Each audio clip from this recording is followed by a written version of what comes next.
একটা ফোনের ব্যাক পার্টে জাস্ট খরচ বাঁচানোর জন্য এতদিন যাবত যে প্লাস্টিক ব্যাগ ব্যবহার করা হইতো ওই জিনিসটা শেষ এখনকার সময় হইতে যাইতাছে।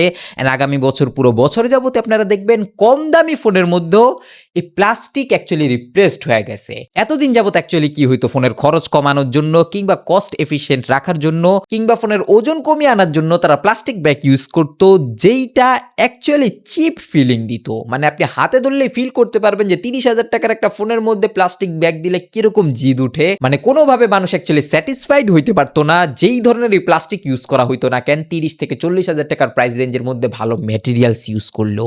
বাট এই জিনিসটাকে চেঞ্জ করে ফেলতেছে ভেগান লেদার কিংবা আর্টিফিশিয়াল লেদার এখনকার সময়। এন্ড এটা বেসিক্যালি প্লাস্টিক দিয়েই তৈরি, হালকাও হয়, কস্ট এফিশিয়েন্ট। দেখা যাবে আগামী কয়েক মাসের মধ্যেই 15 থেকে 20,000 কিংবা 10,000 টাকার ফোনের ক্ষেত্রে আমরা দেখবো এই ভেগান লেদার ইউজ হইতে, যেটা অ্যাকচুয়ালি একটা প্রিমিয়াম ফিল দেয় কম দামি ফোনের ক্ষেত্রেও।